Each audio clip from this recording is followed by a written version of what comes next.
नमस्कार, मैं दिव्यांजलि मोइत्रा।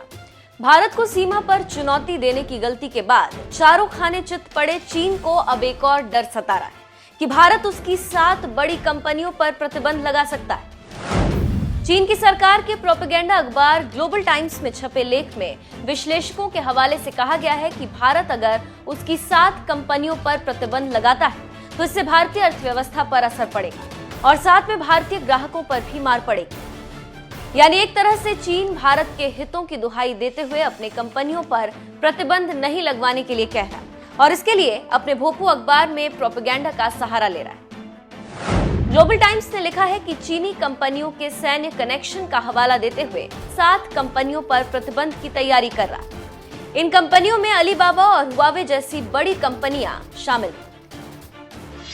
चीन को डर सता रहा है कि जिस तरह से भारत ने उसकी 59 मोबाइल एप्लीकेशंस पर प्रतिबंध लगाया है, उसी तरह उसकी कंपनियों पर भी प्रतिबंध लगाया जा सकता है। भारत के मध्यम वर्ग को परेशानी का हवाला देते हुए चीन का अखबार ग्लोबल टाइम्स लिखता है कि अगर भारत ने उसकी कंपनियों पर प्रतिबंध लगाया तो इससे भारतीय मध्यम वर्ग को परेशानी होगी, क्योंकि भारतीय मध्यम वर्ग चीनी कंपनियों पर बहुत ज्यादा आश्रित है, जबकि असल में ऐसा कुछ नहीं।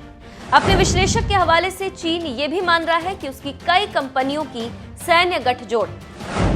चीन ने लिखा है कि सैन्य और नागरिक मेल मिलाप का कमर्शियल मॉडल पूरी दुनिया के सामने और भारत चीन की कंपनियों के चीन की सेनाओं के साथ कनेक्शन का सिर्फ एक बहाना ले रहा है। चीन ने लद्दाख में भारतीय सेना के साथ उलझकर बड़ी गलती कर दी। चीन के इस कदम की वजह से उसे बॉर्डर पर तो मुंह की खानी ही पड़ी, साथ में चीन और उसकी कंपनियों के खिलाफ देश में माहौल बिगड़ा।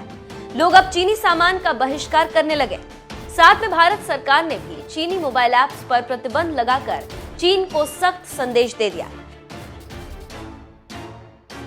हालांकि भारत की तरफ से आधिकारिक तौर पर चीनी कंपनियों पर प्रतिबंध लगाने के बारे में अभी कुछ नहीं कहा गया, लेकिन इसके बावजूद चीन को डर सता रहा है कि भारत उसकी कंपनियों पर प्रतिबंध लगा सकता है। तो आप समझ सकते हैं कि भारत का डर चीन को सपने में भी आने लगा और इसीलिए चीन इसको लेकर चर्चा करने लगा।